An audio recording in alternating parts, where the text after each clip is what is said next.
Hello and welcome to The Budget Mouse, a podcast that will help you have an incredible Walt Disney World vacation, even if you're on a shoestring budget. I'm Leah, the blogger behind The Budget Mouse and The Frugal South. I visit Disney World several times each year and have tons of tricks for doing Disney on the cheap. I want you to have the incredible vacation you deserve, so I'm sharing all of my tricks with you on my sites and here in the podcast. This week, I'm sharing a report from my first trip to the Disneyland Resort, so let's dive in.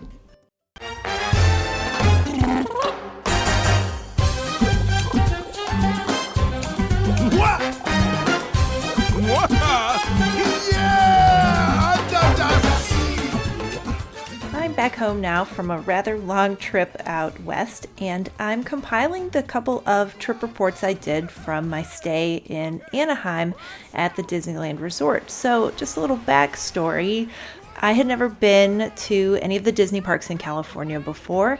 Disneyland Resort is located in Anaheim, California. That's about 30 minutes from Los Angeles International Airport, and that is where we flew into. Disneyland consists of the original Disneyland park that Walt Disney himself opened in 1955. Then there's a second park called Disney California Adventure, and then there's a shopping and dining district called Downtown Disney. Now, we visited Downtown Disney California Adventure Park, but did not go to the original Disneyland park. I want a whole separate trip to navigate and experience Disneyland. We only had one day to go to a theme park, and I knew I would be rushed there, but I felt like I could experience a lot of what California Adventure Park had to offer, and a friend who joined us hadn't been there before, so we opted for that, but I definitely plan to make a return trip of several days to spend at Disneyland. So in these trip reports, you'll hear some of my tips for saving money on this trip to California. And I also share my general impressions of the park as a Disney World regular. And I had a wonderful time, though it is a very different kind of experience going to Disneyland Resort than it is to going to Walt Disney World. With no further ado, here are the reports from the trip. Hey everyone, it is Thursday and the first day of my Anaheim trip. My daughter and I flew from Raleigh-Durham to Los Angeles today on Delta. It was a nonstop flight. It was amazing. I still can't believe you can get across the country in 5 hours. It's great.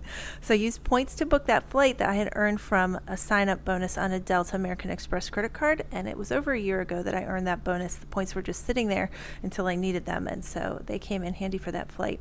So I decided to take an Uber from the airport to the Anaheim area.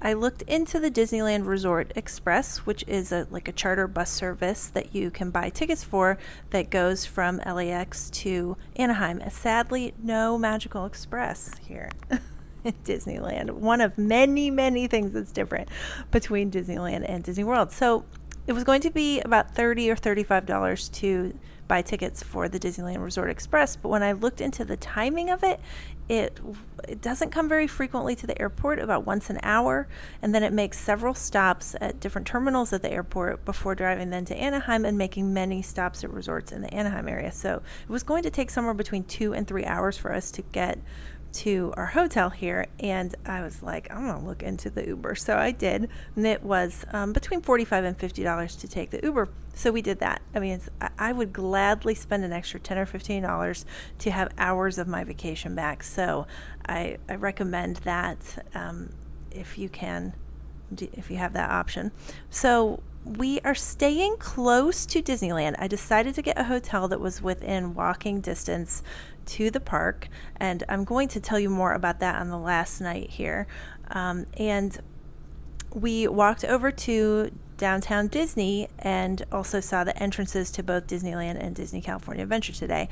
So Anaheim was actually nicer than I thought. I mean, I know it's very, very developed, but they have done a nice job of planting lots of trees and making it really a lovely place to walk to the park, at least coming from where we were coming from. And it's just crazy how you can walk from your hotel to both theme parks, which is impossible practically at Walt Disney World. So when you walk up to, it's kind of a plaza area, and Disneyland Park is on your right and Disney California Adventure Park is on your left. You could just walk across the way to Park Hop. And then Downtown Disney also is right there. So it's very compact, very different than Walt Disney World. So we walked through Downtown Disney, and it does remind me of Disney Springs, which was formerly Downtown Disney at Walt Disney World. It's much smaller. And then we did see 2 of the 3 Disney-owned hotels here. So the Grand California is a Disney Vacation Club property. I believe they also have regular rooms that you can buy. It's very, very expensive, a gorgeous hotel. I took many pictures of it. It's a beautiful place. So we walked through that, and then at the end of Downtown Disney is the Disneyland Hotel, and that is the home to the original Trader Sam's Grog Grotto, which is like a tiki bar with all kinds of memorabilia on the walls, and it's got a great vibe. So we checked it out. I did not get a drink because my daughter was scared. Like the shrunken heads all over the place, which I get, I don't blame her. And we walked around the grounds of Disneyland Resort. And so while we were there, we had a Minnie Mouse sighting. She was just standing outside of one of the restaurants there, which is Goofy's Kitchen. I think I may have that name wrong. But she was just standing there taking pictures with people and dressed in kind of a chef's outfit. So I put that picture on Instagram and some other from the day. And that was such a treat because we didn't expect to see characters for sure. And then we walked around the grounds. I took some pictures of the pools. We went into the lobby to use the restroom before we walked back, and Goofy was there. So we met Goofy, and then Chip and Dale showed up, and they're just walking around in the lobby. So again, that would never happen at Walt Disney World ever, where there's just characters walking around in the hotel unannounced, and no one was really paying them much mind. People came up and took pictures with them like we did, but there was no like lines forming and like guards there. It was very casual and very fun, so it was a big treat for us. So we did eat at Ralph Brennan's Jazz Kitchen Express, which someone did recommend to me, I think in the Facebook group, to try out. And we had beignets. I had their gumbo. We had some fruits, I think, and the gumbo was really good. The beignets were great, actually. They were better than any that I've had outside of New Orleans, so that was a treat. And then we're pretty exhausted because, we're on East Coast time, and towards the afternoon, I was like, okay, I'm ready. So we just walked back and swam at the hotel and are gearing up for tomorrow. My friend is driving over from Vegas right now, and she is going to go to California Adventure Park with us tomorrow. So that park opens at 8 a.m., as does Disneyland, and that is a common opening time here, so that's pretty different from Disney World, which kind of the standard opening time is 9. And they do a version of Extra Magic Hours, but I'm going to give you the details later because I cannot keep them straight right now. But we are not eligible for that because we are not staying at a Disney-owned hotel, and we did not get a 3-day and up ticket. We just have a 1-day ticket to go check out California Adventure tomorrow. So I did hear that they let people in to the entrance half an hour early, and then people can gather and mill around the Buena Vista Street, I think it's called. See, I could be getting all of these names wrong, and Disneyland people are probably like, what is she talking about? But I am a Disney World person. I am a newbie here. I'm trying to learn my way around, so forgive me if I mess up all the names. But they do let you in a little early, and you can mill about and go to shops and get breakfast. So we're going to try to get over there at least by 7:30 in the morning, and we'll see how it goes. So I will come back with another trip report tomorrow night all about California Adventure Park. And I'm back with day 2 of my California trip report. So today we spent over 12 hours at Disney California Adventure Park. And I'm recording this a few days later because honestly it took me that long to recover and kind of gather my thoughts, and we've been traveling a bit since then. So my overall feelings about California Adventure Park is that it is wonderful. I loved the time there. Comparing it to Walt Disney World, the park is first of all so much smaller than any of the theme parks at Walt Disney World. And that makes it easier to do a lot in a day because there is not as much walking. Now, I say that, but we did put 9 miles in in one day there. That did involve walking to and from the park from our hotel. So we stayed at Hotel Indigo, which was on Catella Avenue, and it was less than a mile walk from the hotel to the front entrance to both California Adventure Park and Disneyland. I loved the hotel. I thought the location was excellent, that we had a family studio suite. There was 2 queen beds in the room and then a couch. They had a little pool and a hot tub, and I mean, everything was positive. A big plus about this hotel was that there was free parking, and you could have 1 vehicle per room with free parking there. And that is hard to come by in the Disneyland Resort area. Also, that it was walkable to the park. If it was much farther away, I would have said not. It would not be walkable. It was kind of on the edge of where I'd feel comfortable walking, just because of how much walking you're going to do in the park for the day as well. But it being a little less than a mile, I felt totally fine walking. So I am going to put pictures of the resort up in either a blog post or in the Budget Mouse private Facebook group, so you can check it out if you're looking for a place to stay in the area. A plus to it was that it can be booked with IHG reward points. That is Intercontinental Hotel Group. That is the same group that has Holiday Inn and Intercontinental Hotels. So I did not book it with points. I actually booked it a kind of wacky way. I took part in a promotion from Iberia Airlines this summer where I accumulated a bunch of Iberia points basically and used them for that hotel. So I ended up only paid about $115 a night to stay there, and that's probably about half of what you normally pay to stay there, and that was just a one-time promotion. But in the future, IHG does have a co-branded credit card with Chase that I have, and I've had for many years. I keep it in my wallet because you do get a free night every year. You pay a $49 annual fee, but you get a free night every year at it's category 1 through, I don't know, 5 now.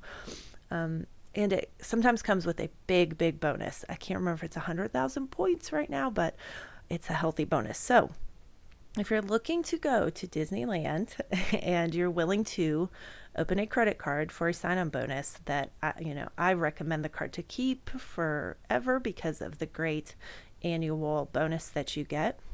It's a great credit card. You could definitely get 2 or 3 nights free at that hotel with that sign-on bonus. I'm going to look up, before I do the blog post, look up how many points per night that Hotel Indigo usually is before I report on that. But it was a great option. I highly recommend it as a place to stay. Sorry, I got a little sidetracked. So back to California Adventure Park. Both DCA and Disneyland regularly open at 8 a.m., and that is different than Walt Disney World, which kind of the standard opening time there is 9. So the day that we went, it did open at 8, and we aimed to get there at 7:30. I had read that they let people into the park starting at 7:30, and you have access to the Buena Vista Street area, which has shopping and coffee. So it's similar to the opening procedure at Magic Kingdom. At Magic Kingdom, though, it's an hour in advance of the official park opening time. They will let you into Main Street USA. So we did get there about 7:30. Going in was really easy. There were no lines at either the bag check or the ticket gate. We kind of walked right in. So I want to tell you a few things that were just my impressions about what's different about going to Disneyland versus Walt Disney World, in case you're contemplating a trip there. So one was how I purchased the park tickets. I did buy them on Disneyland.com's website. I bought them like 3 days in advance. Now that's crazy. This is the big difference between Walt Disney World and Disneyland, is that the advanced planning that's required for a Walt Disney World trip is not required for a Disneyland trip.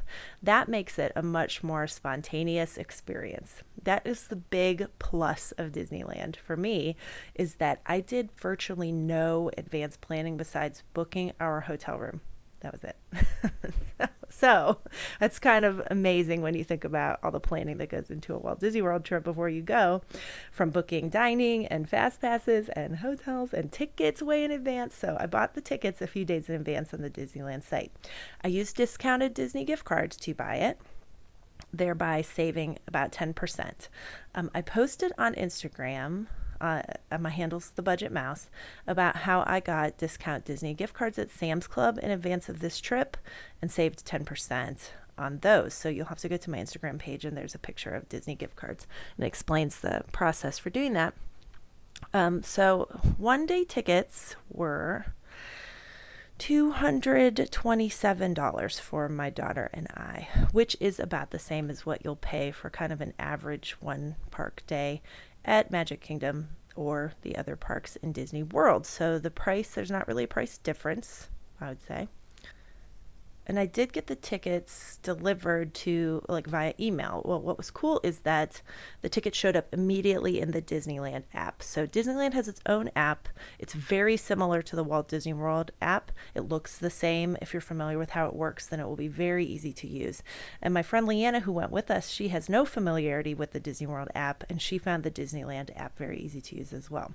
So I did buy the tickets online with my Disney account, and they automatically showed up in the app, and there was a barcode that they scanned when we entered the park, and that was how we got in. So there was paperless tickets, which was really nice. So I want to talk FastPass because it's a very different system. If you used FastPass back in the day at Walt Disney World when there were paper tickets, it is most similar to that system. You can still use paper FastPass tickets at Disneyland and Disney California Adventure Park, so let me explain how that works really quick. So paper FastPasses go like this. You go to the attraction you want to ride, you put your park ticket into a machine, and it gives you your ticket back and a paper FastPass that shows you your return time to ride the attraction with little wait. So you can still do that, but the other option at Disneyland and DCA is something called Max Pass, and you do pay for that service. It's $10 per person per day that you want to use it, but you can use it some days and not others. And so we're only there for one day, so I opted to buy it. So, for the three of us, it was $30, but this is what you get. You're able to make all of your fast passes from your phone in the Disneyland app, and you also get access to the PhotoPass pictures that you had from that day. So I was a big fan of MaxPass. I read really differing opinions about it before I went. Some people say it's a big waste, you don't need it. Other people were, advocates for it.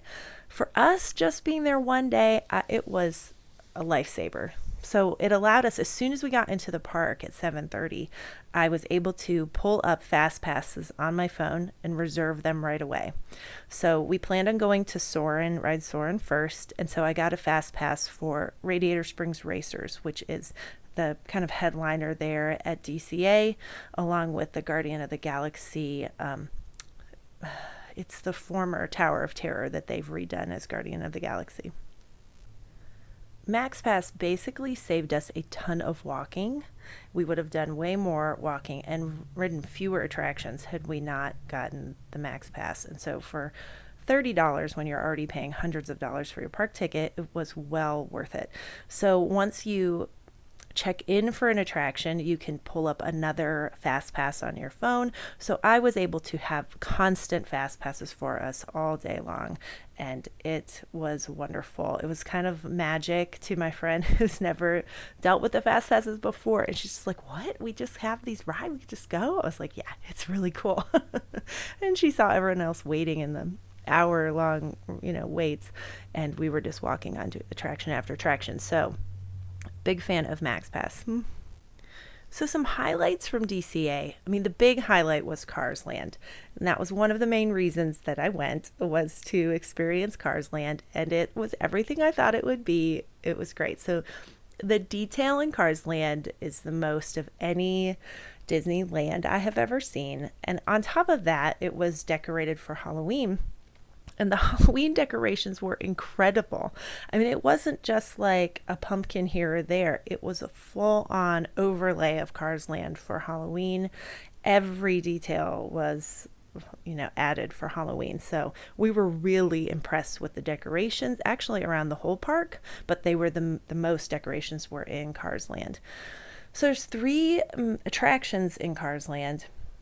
And we only were able to do 2 of them because of basically poor planning on my part. I didn't know how quickly the lines would build for the 2 smaller attractions in Cars Land.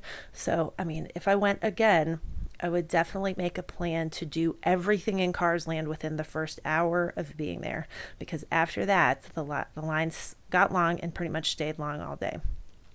I mean, there were times when they were around 20 minutes, but to me, that's long. So, but if you want to ride with minimal wait, I'd say do everything in Cars Land in the first hour and grab fast passes for attractions in other places in the park later in the day.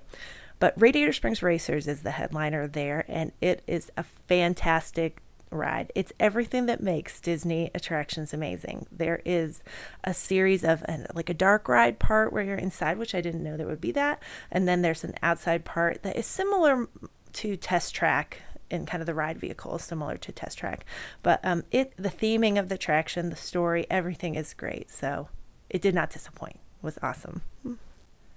The food in Cars Land was also excellent. We had breakfast at Flo's V8 Cafe, and I had heard that the brioche French toast with the salted caramel sauce was not to be missed, so we had that. It was good. I liked it a lot, but we also had what was it? Hold on. Oh, it was a chicken tamale breakfast. It was outrageously good. It had like a green salsa and eggs and the tamale. It was one of the best breakfast items I have ever had at a Disney park, so highly recommended. I wanted to come back later in the day and either eat at Flo's again for lunch or dinner, or go to the Cozy Cone to get the famous bread cone filled with chili or macaroni and cheese. You heard that right. Bread with macaroni and cheese inside. But the lines were so long, and we happened to be in other parts of the park when we were hungry, so I didn't make it back. But that is for the next trip, to try more food in Cars Land, because everything seemed really good. Basically, the food in in DCA was everywhere. Like, you could not take 3 steps without somewhere to buy food. It was much more concentrated compared to Walt Disney World. I guess it's just a smaller place, but it seems like food was a big feature of DCA. I don't know if that's the same in Disneyland, but I was like, wow, like there's a cart here and quick service there and all these restaurants. It was something that I didn't expect. So you won't go hungry at DCA. So something else I ate that I was told I had to eat while in Disneyland was a famous corn dog. So we went to the Corn Dog Castle, which is in I think it's called Paradise Gardens area of DCA, and I had a famous Disneyland corn dog. It was excellent. I haven't had a corn dog in like 20 years. I was like, what is this going to be like? It was really good. They sell them there. Generally, they come with like chips and apples, but you can usually get things at Disney a la carte just by asking, even if they don't show it on the menu. So I just kind of wanted the corn dog. So I was like, can I just get the corn dog? I didn't know if it would work the same as it did at Disney World, but it did. So I paid about $7 for my corn dog, which I said to my friend, only at Disney World are you like, wow, this is a bargain. $7 for a corn dog. It's like Disney messes with it warps your sense of price so much. But it was delicious and worth the $7. My daughter and I even shared it because it was so big, of course. So I don't want to go into like every attraction that we rode, but I do want to share 2 other highlights. And that is the Incredicoaster. It used to be called something else, but it's been around for a while, but it's in the Pixar Pier area. And I didn't know what to expect from it. It is a huge coaster. It kind of dominates the landscape in Pixar Pier. It was the best roller coaster I think I've ever been on. It was so much fun. It's better than any roller coaster at Disney World. I'm sorry, it is. The theming, the story, the ride itself, everything was amazing. So do not miss the Incredicoaster. They do have a single rider line as well, and we did use that and use the fast pass for something else. And we waited 10 minutes, I think, in the single rider line, but not to be missed. The Incredicoaster is amazing. The other thing that we really loved was a kids area in the Redwood. I can't remember the name of the land, but it's, I think, the Redwood Creek Challenge Trail. And it's kind of like a ropes course of somewhat for kids, but we spent a solid hour, probably an hour and a half there, and letting my daughter play and run. And there's nothing really like it at Walt Disney World, and she absolutely loved it. And we loved hanging out and relaxing for a while. There's lots of shade. It was a lot cooler than other parts of the park. And they had like a tire kind of zip line, tire swing zip line thing that she adored. It was just overall really done well, and a nice addition to the park. So, a few more thoughts about DCA. We were there on a Friday, and at about 6 o'clock at night, the attendance at the park quadrupled. It went from being not that crowded, moderately crowded, we felt, to being jam packed. Like in the course of 30 minutes, it's like it exploded. So I think the reason for that is that it's a big attraction for locals, and it was a Friday night, and it was during Halloween. And so many people were there in costume, and the park became so crowded that it was hard to move.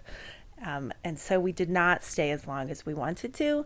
We did wait for it to get totally dark and we could see Pixar Pier at night. I did put some video and pictures of Pixar Pier at night up on my Instagram page and on the Facebook group because it's amazing. It's so beautiful at night. But the crowds, we were not prepared for how crowded it would get. I think it had something to do with there being the Halloween party at Disneyland, which is a hard ticketed event like it is at Magic Kingdom, and it added to the crowd level at DCA.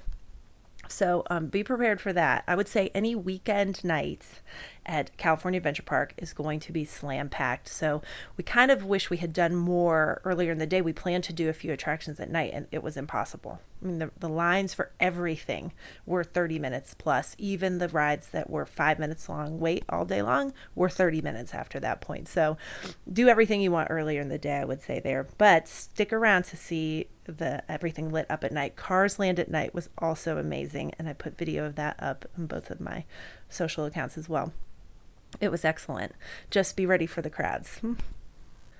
The nighttime attraction there is World of Color is the show, and it is down for refurbishment right now. We actually saw them working on the system that delivers the show in the middle of that lake there. And they also have a parade now at night, which I think is limited time. And it started at close to 9. And I mean, people were lining up at 7:30 to get a spot. People had staked out their spots at 7:30, and with the crowds we just could not hang. We'd been there since 7:30 in the morning. We're like, sorry, we're out. My daughter was asleep in the stroller at that point. We're like, we need to go back. So overall, an amazing day at California Adventure Park. It was fun. Since we only had one day, we decided to do DCA as opposed to Disneyland because my friend had never been there who met us. And just walking away from it, I'm comparing it to Walt Disney World, of course. And in terms, it's just a different experience there. It is more like an amusement park in the sense that it's like a more of a local attraction. It's so much smaller. Of course, the Disney theming is incredible. It's still Disney and everything, but it doesn't have the like vacation destination feel that Walt Disney World does. And for that reason, it's just a very different experience there. Of course, I strongly prefer Walt Disney World, of course, and I knew that I would going in, but I'm so glad I have experienced it now. I would love to see something like Cars Land at Walt Disney World. I doubt they will ever just replicate that land and put it there because it's so unique to Disney California Adventure Park, but overall, an awesome time. So I think that's all I'm going to do for this trip report. The next day, we kind of hung out at our hotel, swam in the pool, packed up, and we did check out the Anaheim Garden Walk. I was told it was a nice place to go to get food and do shopping and whatever. So we walked down there. It was right next to our hotel, and we were not impressed. I mean, it had some chain restaurants and some chain shops, and it was pretty small. And I was like, this is not good. I think I talked about Downtown Disney on the first day of the trip report. And I would say if you're going to go somewhere, definitely go to Downtown Disney. It exceeded the Garden Walk by 10 times. So don't be led astray by locals who tell you the Garden Walk is great. They may not be Disney people and they are avoiding Disney, but I would not say to waste any time there if you're in town going to Disneyland. So And that will wrap up this Trip Report episode. So thank you so much for listening to the show. There is a way to support this podcast. It's on Patreon, and there are 2 membership tiers. They start at only $2 a month. So you can be mentioned as a patron on the show and get exclusive patron-only content through Patreon. So you can check that out at patreon.com/thebudgetmouse. And watch very soon for another giveaway going on over on the blog, and I'll also be sharing that on Instagram. So you can find me at thebudgetmouse.com and thefrugalsouth.com. I'm on Instagram as The Budget Mouse, and I have a private Facebook group that is just for listeners of this podcast and readers of the blog. And if you search for The Budget Mouse on Facebook, you will find it. So thanks one more time for listening, and have a magical day.